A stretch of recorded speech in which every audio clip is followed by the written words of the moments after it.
It's groupings that fall out of this analysis, which then tells us that when we're thinking about who does GM compete against, they're really competing against Ford and Toyota and Honda. And are they competing against BMW?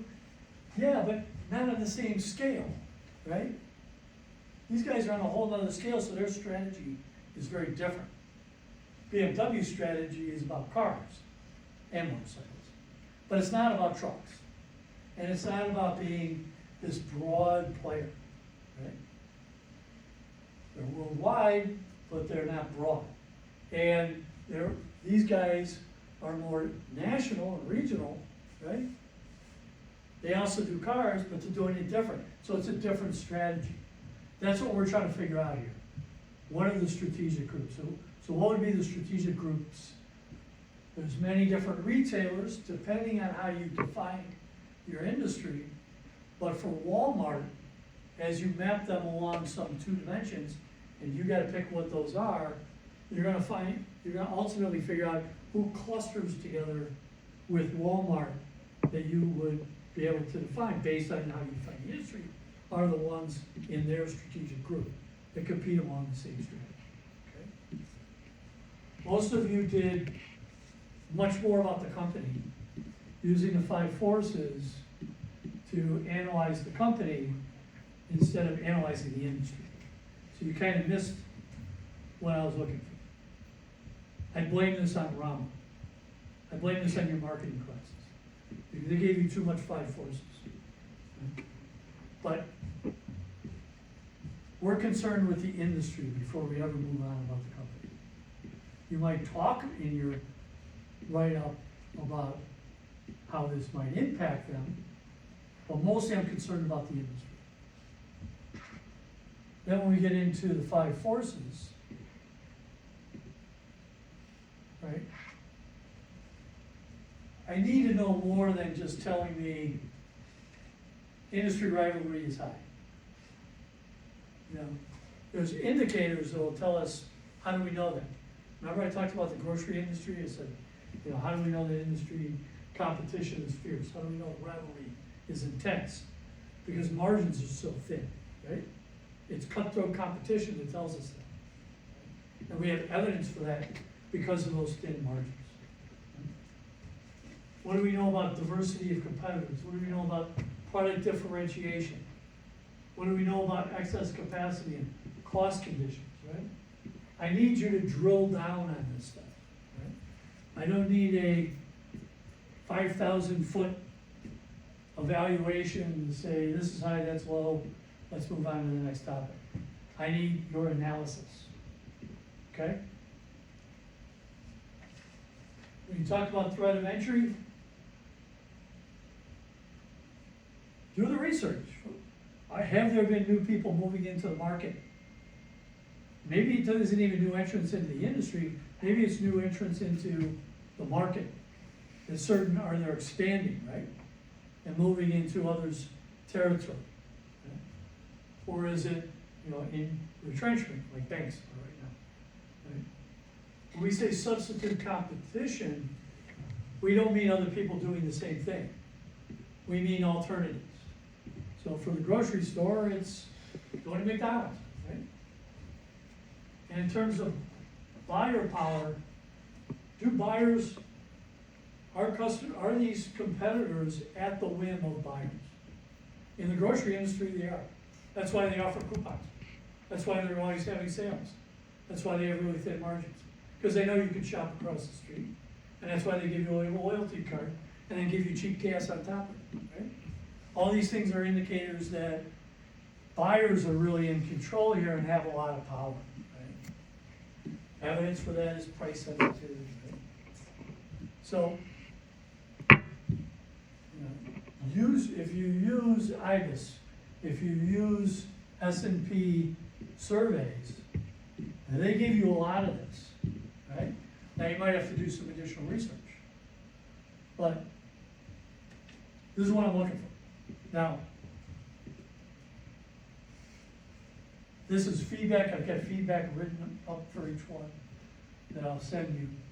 But when you submit the next part, the internal analysis, you need to take this feedback back and reapply it to the original, right? Thereby I don't punish you with a bad grade now, but let you learn, adapt, and deliver something better from it, right? Go back to the document I wrote up about what I want, but go back to this lecture and go through it and look at the detail I gave you in order to see what I want out of it, okay? When you think about trends, when I ask you about trends, it's not trends for that company, right? It's not even what that company's focused on. It's trends for that industry. And when I say critical success factors, it's not critical success factors for that company, it's critical success factors for the whole industry.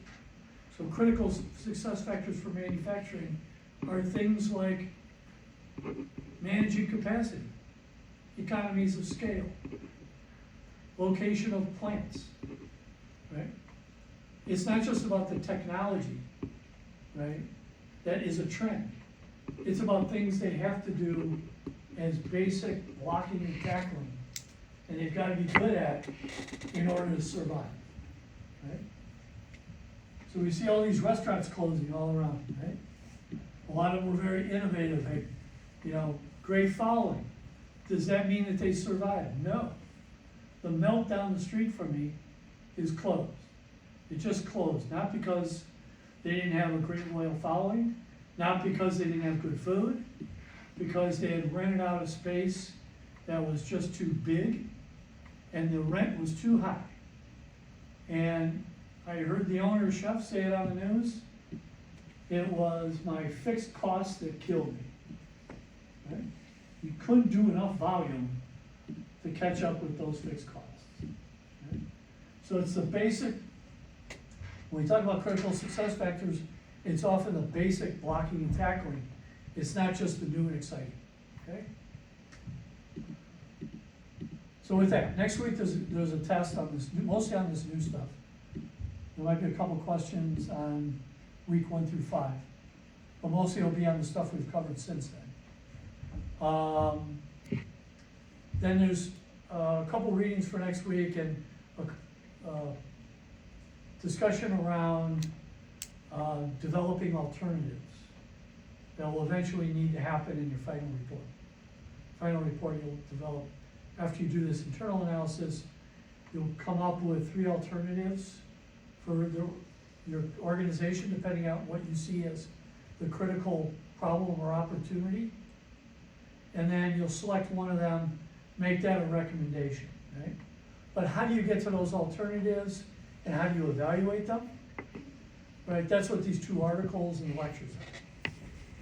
Now, last time I let you take the exam online, right, through Blackboard. I could do that again if that makes you more productive.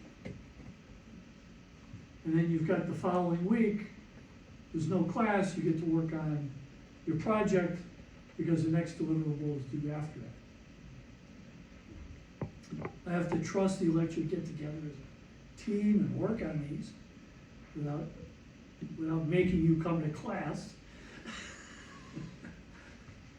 But I'm trying to be trustworthy. But I have to verify, right? So go back, revisit your first deliverable based on that feedback, and I've got some written feedback that I will press the button and get to you tonight or tomorrow, okay? Questions for me? All this will mean we won't meet for a while because the university in its wisdom has decided that we won't have classes on April 8th because of the solar eclipse. Meanwhile, at 5 o'clock, 40-some thousand people are going to gather in the stadium down here for the home openers for the Guardians. But we can't let you people try to find the university in the dark. We better let you stay home. I don't get it. So, that means we're not gonna meet for a while. If you wanna meet, the project team wants to talk to me, you wanna talk through ideas, you wanna talk through problems, email me, we can do a Zoom. We could even come down here, not in the dark, God knows, but we can probably do it over Zoom, if it's convenient, all right? So let me know. Okay? All right. Any other questions, comments for me? No. Concerns? Jokes? Latest rumors? You haven't heard a rumor by noon, start one. All right, All right. thank you. Thank you.